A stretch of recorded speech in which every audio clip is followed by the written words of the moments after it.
सर्दियों की ठंडी रसोई।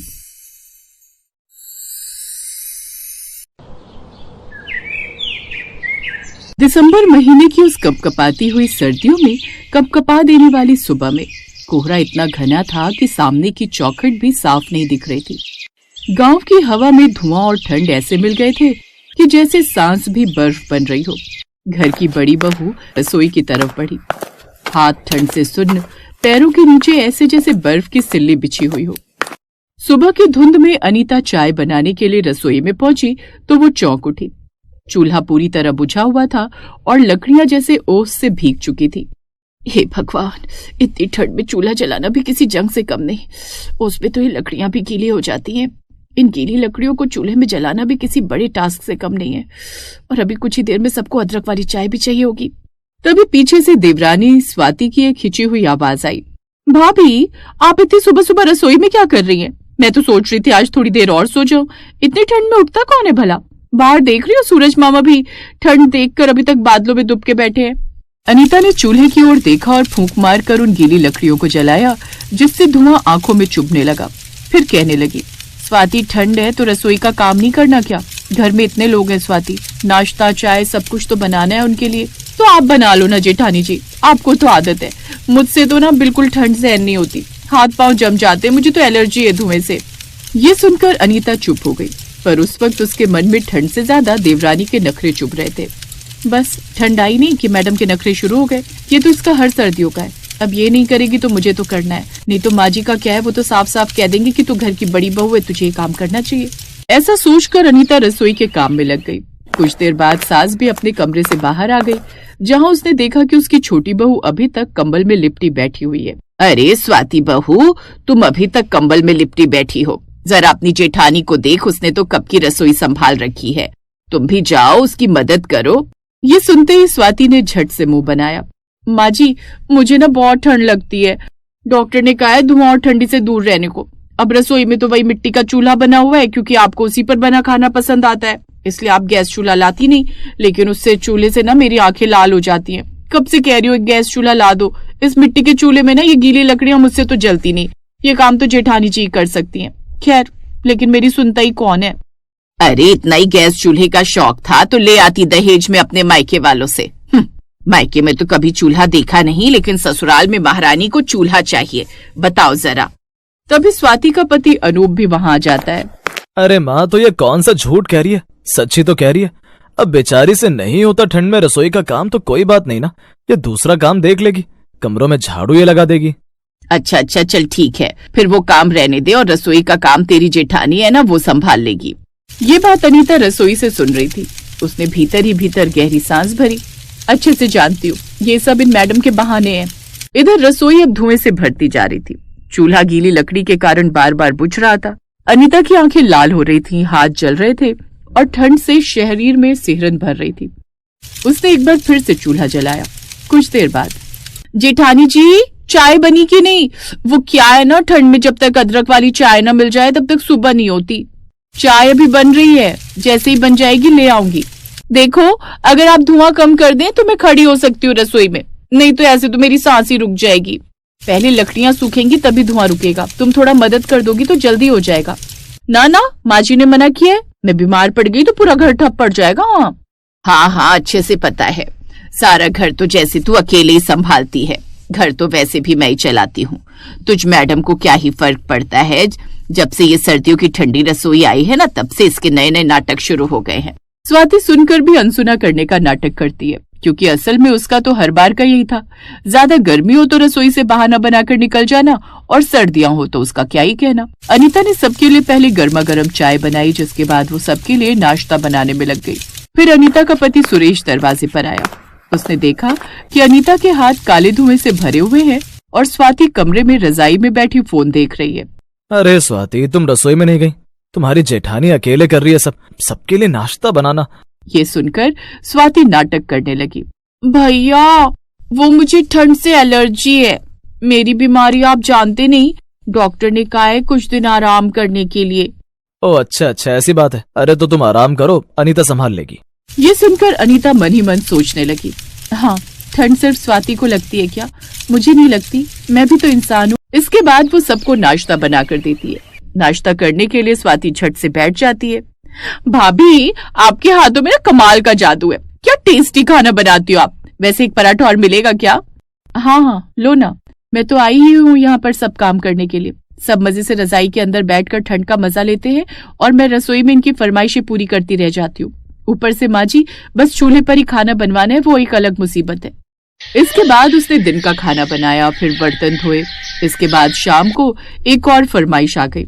बहू, ठंड ज्यादा है, आज ऐसा कर शाम की चाय के साथ पकौड़े भी तल ले। जी पापा जी, जी तो चाह रहे पकौड़ों के साथ साथ खुद को भी तल दो। फिर उसने सबको पकौड़े तल कर दिए, जबकि स्वाति दिन भर मोबाइल लेकर कंबल में बैठी रही। फिर रात का खाना भी अनीता ने अकेले ही बनाया। उसके बाद बर्तन। उस रात तेज ठंड पड़ रही थी। अनीता लकड़ियां उठाने बाहर गई तो उसकी उंगलियां ठंड से नीली पड़ने लगी और एक बार फिर सबने सोने से पहले चाय की फरमाइश कर दी। वो फिर से रसोई में गई और चाय बना कर दी। फिर कुछ देर बाद स्वाति कमरे से चिल्लाई, जेठानी जी, मेरी चाय ठंडी हो गई, फिर से गर्म कर दोगी? अनीता को गुस्सा तो आया, पर वो चाय गर्म करने चली गई। फिर अगली सुबह भी उसने ही सब काम किया। फिर अनीता उठने से पहले ही चक्कर खाकर गिर गई। उसे बुखार था, वो भी 103। हाथ पैर ठंडे पड़े थे। ये देख सास घबरा गई। अरे अनीता, तू तो आग की तरह तप रही है। तुमने बताया क्यों नहीं? तुम्हारी हालत खराब है। अनीता ने कमजोर आवाज में कहा। किसे बताती, किसे फुर्सत थी सुनने की। अब सबके चेहरे पर शर्म उतर आई और सबसे ज्यादा स्वाति के। अब जब अनीता बिल्कुल बिस्तर पर पड़ी थी, तब सास ने स्वाति से कहा, छोटी बहू, अब तू रसोई कर। ये सुनकर स्वाति का चेहरा उतर गया। माँ जी, अभी इतनी ठंड है और रसोई में ठंड में काम करना। तो क्या अनीता बहू ठंड में देवता थी? अकेले कर रही थी ना सब। सास के कहने पर स्वाति ने चूल्हा जलाने की कोशिश की, लेकिन हर 2 मिनट में लकड़ी बुझ जाती, धुआं आंखों में भर जाता और वो खांसने लगती। हे भगवान, जेठानी जी कैसे झेलती थी ये सब? तुम्हारे नखरों के कारण, और आज भाभी की जो हालत हुई है ना, वो कहीं ना कहीं तुम्हारे कारण ही हुई है। ये सुनकर स्वाति ने शर्म से सिर झुका लिया। अब वो पूरे दिन रसोई में लगी रही। ठंड में चूल्हे पर खाना बनाना, ठंडे पानी से बर्तन धोना, घर की साफ सफाई, कपड़े सब उसे ही करने पड़ते। शाम होते होते वो थक कर बैठ गई। रात में वो अनीता के कमरे में गई। जेठानी जी, आप कैसी करती थी ये सब, बिना शिकायत, बिना आवाज? मैं तो सुबह से शाम में ही थक गई। आदत पड़ जाती है बहन, और हाँ, ठंड सबको लगती है, लेकिन परिवार की खातिर तो औरत को सर्दियों में भी सब काम करना ही पड़ता है। अगर हम ही ठंड का बहाना बनाने लगे तो फिर कैसे चलेगा? जेठानी जी, मैं बहुत गलत थी। ठंड का बहाना बनाकर मैं आराम करती रही और आपको सब कुछ करना पड़ा। आज समझ आया कि काम की असली ठंड क्या होती है। उसने अनीता की खूब देखभाल की। फिर अगले दिन स्वाति रसोई में पहले पहुंची। चूल्हा उसने जलाया, चाय बनाई और अनीता और सास को गरम गरम चाय देकर बोली, आज से रसोई हम दोनों मिलकर करेंगे। ठंड बाहर की झेल लेंगे, पर घर के अंदर की ठंड नहीं रहने दूंगी। बस बहुओं का ऐसा ही प्यार चाहिए था इस घर में। अनीता मुस्कुरा उठी। पहली बार उसे लगा कि घर में सिर्फ जिम्मेदारी ही नहीं, साझेदारी भी है। कुछ दिनों में अनीता भी ठीक होने लगी। दोनों बहुएं मिलकर काम करने लगी। ठंडी रसोई में अब प्यार की गर्मी थी। सास अब उनके लिए नया गैस चूल्हा भी ले आई, जिससे अब उन्हें गीली लकड़ियों की वजह से अपनी आंखें नहीं जलानी पड़ती।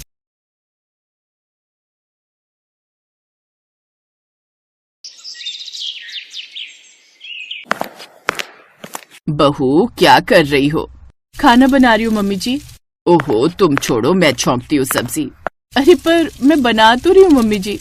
नहीं नहीं, पता नहीं कैसे छौंक लगाती हो, सब्जी में बिल्कुल जायका नहीं आता और रोटियां भी बहुत मोटी बनती हैं तुमसे। लाओ, ये सब मैं किए देती हूँ। ठीक है, ये लीजिए फिर। ये कहकर सलोनी ने सारा काम छोड़ा और अपने कमरे की तरफ जाने लगी। तभी पीछे से उसकी सास बबीता ने उसे रोकते हुए कहा, अरे अब जा कहाँ रही हो? अपने कमरे में। अब जब आप ही सब कुछ कर रही है तो मैं यहाँ क्या करूंगी? हे भगवान, आजकल की बहुएं भी ना। अरे मैं खाना इसलिए बना रही हूँ ताकि तुम मुझे देखकर कुछ सीख सको। चुपचाप यहीं रुको और मेरी मदद करो। अच्छा, तो बताइए क्या करना है? अब जल्दी से सारी सब्जियां छीलकर अच्छे से धोकर काट दो। फिर दाल चावल निकाल कर भी दो। और हाँ, ये जूठे बर्तन ये अभी तक ऐसे ही पड़े हैं। रसोई में आकर सबसे पहले इन्हें धोया करो। चलो जल्दी करो। पर मम्मी जी, पानी तो बहुत ठंडा है। तुम्हें ये पानी ठंडा लग रहा है? अरे हमसे पूछो, जब गांव में रहते थे तो ऐसी ठंड में 2 किलोमीटर चलकर कुएं से पानी खींचकर लाते थे और फिर करते थे घर के सारे काम। तुम्हें तो इतने ऐशो आराम मिल रहे हैं, सब कुछ यहीं का यहीं है। सलोनी समझ गई कि अपनी सास से बहस करने का कोई मतलब नहीं है। और फिर कुछ देर बाद, अरे सलोनी, अच्छा हुआ तुम आ गई। मैं तुम्हें ही आवाज देने वाला था। क्यों, क्या हुआ? कल मेरी एक बहुत इंपॉर्टेंट मीटिंग है और उसके लिए मुझे ये वाली शर्ट और पैंट चाहिए, तो प्लीज तुम इन्हें अभी धोकर डाल दो। क्या कहा? धोकर डाल दूं? क्यों डाल दूं? कैसे डाल दूं? मुझसे नहीं होगा ये। हैं? क्या बोल रही हो? एक शर्ट पैंट धोने को ही तो बोला है, इसमें कौन सी बड़ी बात है? जरा एक बार कमरे से निकलकर टंकी के ठंडे पानी को हाथ तो लगाकर देखो, उसके बाद पता चलेगा कि ये कितनी बड़ी बात है। ये देखो मेरे हाथ सुन्न पड़ गए एकदम। ओहो सलोनी, तुम तो फालतू में ही बात का बतंगड़ बना रही हो। अरे सर्दी का मौसम है तो पानी तो ठंडा होगा ही ना। अब हर काम के लिए तो पानी गर्म नहीं किया जा सकता ना। मम्मी भी तो इतने सालों से कर ही रही हैं। अपनी मम्मी का तो तुम नाम भी मत लेना मेरे सामने। सच में बड़ी चालाक हैं। रसोई में सारे पानी वाले काम मुझे पकड़ा दिए और खुद आराम से खाना बनाने के नाम पर गर्मा गर्म चूल्हे के पास खड़ी हैं। सलोनी, अब ये ज्यादा हो रहा है। हाँ, तुम्हें मेरे कपड़े नहीं धोने तो मत धो, पर मेरी मम्मी के बारे में कुछ भी गलत मैं नहीं सुनूंगा। ये कहकर रोहन ने गुस्से से अपने कपड़े वहीं जमीन पर पटके और वहां से चला गया। और उसके जाते ही सलोनी भी अपना सिर पकड़कर बिस्तर पर बैठ गई और सोचने लगी, नहीं, ऐसे काम नहीं चलेगा। ये तो कभी मेरी तकलीफ समझेंगे नहीं, ऊपर से मम्मी जी को लेकर कुछ ज्यादा ही सेंटी हो जाते हैं। अब क्या करूं, इस ठंडे पानी की मुसीबत से कैसे छुटकारा पाऊं? और तभी सलोनी के दिमाग में एक जबरदस्त आइडिया आया और उसने तुरंत अपने मायके फोन लगा दिया। हेलो पापा, कैसे हैं आप? यहाँ सब ठीक है बेटा, तुम सुनाओ। अब यहाँ भी सब अच्छा ही है। वैसे मैं सोच रही थी कुछ दिनों के लिए आप लोगों के पास आ जाऊं। हाँ हाँ बेटा, क्यों नहीं, दामाद जी के साथ चली आओ जब चाहे। नहीं पापा, ये तो बिजी हैं अपने ऑफिस के काम में। मैं अकेली आऊंगी, इनसे बोलकर ट्रेन में रिजर्वेशन करवा लूंगी, बस फिर आप स्टेशन से मुझे ले लेना। ठीक है बेटा, जैसा तुम्हें ठीक लगे। और फिर फोन रखने के बाद, अब आएगा मजा। सर्दी भर आराम से मायके में रहूंगी, वहां तो वैसे भी मम्मी मुझे कोई काम करने को कहेंगी नहीं। चलो अब जाकर सासू माँ को भी एक खुशखबरी सुना दूं। मायके जाने का सोचकर ही सलोनी के मन में लड्डू फूट रहे थे, लेकिन अपने ससुराल वालों के सामने वो उदास चेहरे के साथ पहुंची और फिर, मम्मी जी, वो आपसे कुछ कहना था। हाँ बोलो, क्या बात है? वो मेरे मम्मी पापा बुला रहे हैं मुझे, बोल रहे थे उन्हें मेरी बहुत याद आ रही है, और सच कहूँ तो मैं भी कुछ दिनों से अपने मम्मी पापा को बहुत मिस कर रही हूँ। ठीक है, तो मैं छुट्टी अप्लाई कर देता हूँ, फिर ले चलूंगा तुम्हें। नहीं नहीं, आप क्यों परेशान हो रहे हैं? अब इतने दिनों बाद जा रही हूँ तो कुछ दिन तो रुक कर ही आऊंगी ना। आप ऐसा कीजिएगा, मुझे लेने आ जाइएगा जब मैं बुलाऊं तो। फिलहाल मेरे अकेले जाने का रिजर्वेशन करवा दीजिए। अब देखिए अगर कल का ही टिकट मिल जाए तो। सलोनी ने तरकीब तो बढ़िया निकाली थी, लेकिन उसकी सास बबीता भी कुछ कम नहीं थी। सलोनी के मायके जाने का टिकट रिजर्व हो पाता उससे पहले ही उसने अपनी चाल चल दी। ये क्या हुआ अचानक? अरे क्या हुआ माँ? क्या बताऊं बेटा, अचानक से इतनी तेज चक्कर आया कि बस क्या ही कहूं। लगता है बीपी लो हो रहा है, बड़ी घबराहट हो रही है बेटा। सलोनी, तुम खड़ी क्या हो? जाओ माँ के लिए पानी लेकर आओ। जी अभी लाई। सलोनी अपनी सास के लिए पानी लेकर आई, जिसे पीते ही बबीता थर थर कांपने लगी। और फिर, क्या हुआ माँ, ठंड लग रही है क्या? हाँ बेटा, एकदम कपकपी सी छूट रही है। जल्दी कर बेटा, मुझे कमरे में ले चल, मोटी रजाई उड़ा दे बस। हाँ चलो माँ, लगता है आपको सर्दी लग गई है। कितनी बार कहा है आपसे कि सर्दी में घर के काम छोड़ दिया करो। सलोनी कर लेगी ना सब कुछ?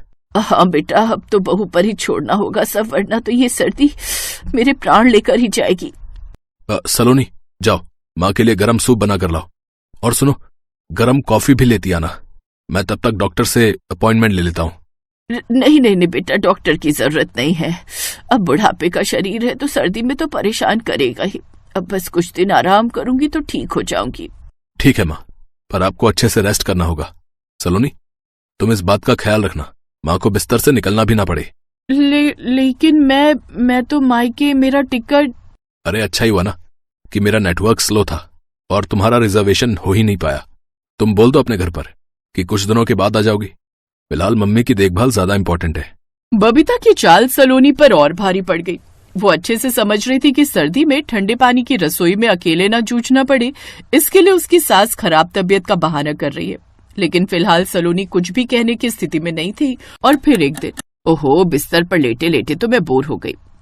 अब रोहन तो अभी ऑफिस में ही होगा, ऐसा करती हूँ थोड़ी देर छत पर टहल कर आ जाती हूँ। ऐसा सोचकर बबीता अपने बिस्तर और फिर कमरे से बाहर निकली, लेकिन छत पर जाने से पहले उसने सोचा जरा एक बार रसोई में भी झांक लूं महारानी क्या कर रही है। ठंड तो बहुत है, गर्मा गर्म चाय बनाकर छत पर लाने को बोल दूंगी उसे, बढ़िया रहेगा। और फिर बबीता रसोई में आई, जहां गैस के ऊपर एक बड़े से पतीले में पानी चढ़ा देखकर उसने सलोनी से पूछा, सलोनी ये इतना सारा पानी क्यों चढ़ाया हुआ है गैस पर? मम्मी जी वो बर्तन बहुत ज्यादा है और पानी बहुत ठंडा, तो मैंने सोचा कि। तो तुमने सोचा कि अपनी ऐश के लिए तुम मेरे बेटे के खून पसीने की कमाई ऐसे भाप बनाकर उड़ा दोगी? छी, कितनी नालायक हो तुम। मैं कुछ दिनों के लिए बीमार क्या पड़ गई, तुमने तो सारा बेड़ा ही गर्क कर दिया। पता भी है कितना महंगा आता है गैस का सिलेंडर। मैं अच्छे से जानती हूँ आपकी तबीयत बिल्कुल ठीक है, बस मुझे मेरे मायके जाने से रोकने के लिए और मुझे परेशान करने के लिए आप बीमार बनी हुई है। पर बस अब बहुत हो गया, मैं अब और नहीं सहूंगी और इस ठंडे पानी की रसोई में और नहीं जमूंगी। मैं जा रही हूँ अपने मायके। आंखों में आंसू लिए सलोनी रसोई से बाहर निकल ही रही थी कि तभी एक अनजान आदमी के साथ वहां खड़े रोहन को देखकर उसके कदम रुक गए। और तभी बबीता ने रोने का ड्रामा करते हुए रोहन से कहा, देख रहा है बेटा यहाँ क्या हो रहा है तेरी माँ के साथ? देख भी रहा हूं और सब समझ भी रहा हूं माँ। सलोनी, गलत किया तुमने, तुम्हें माँ से ऐसे बात नहीं करनी चाहिए थी, लेकिन इस सब में शायद कुछ गलती मेरी भी है। मुझे पहले ही इस बारे में सोचना चाहिए था। आइए भैया, ये रहा हमारा किचन। बेटा कौन है ये और तू क्या करवा रहा है ये?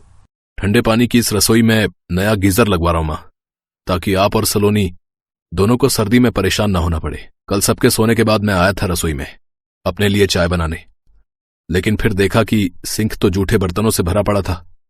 फिर सोचा बर्तन धो देता हूं ताकि सलोनी को सुबह थोड़ी मदद हो जाए। फिर आपने क्या किया, क्योंकि बर्तन तो धुले हुए नहीं थे सुबह?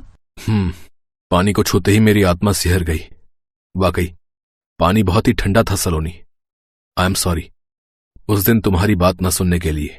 अब वो सब तो ठीक है बेटा, पर ये गीजर वीजर की कोई जरूरत नहीं है, बस कुछ ही महीनों की बात है। अब मैं भी तो। जरूरी नहीं माँ कि जो आराम आपको नहीं मिला वो सलोनी को भी ना मिले। और आप खर्च की बिल्कुल चिंता मत कीजिए, मैं मैनेज कर लूंगा। और फिर गीजर लगेगा तो आपको और सलोनी दोनों को ही आराम मिलेगा ना। अब बबीता आगे कुछ नहीं कह सकी और फिर कुछ देर बाद, अरे वाह ये तो सच में बढ़िया हो गया, कितना बढ़िया गर्म पानी आ रहा है। अब बेटा रोहन तू ऐसा कर, बहू का मायके जाने का रिजर्वेशन करवा दे। अब मेरी तबीयत कुछ ठीक लग रही है तो मैं संभाल लूंगी सब। नहीं मम्मी जी, ऐसे कैसे? आप जाकर आराम करो और मेरी गर्म पानी की रसोई को आप अब मुझ पर ही छोड़ दो। Thanks for watching.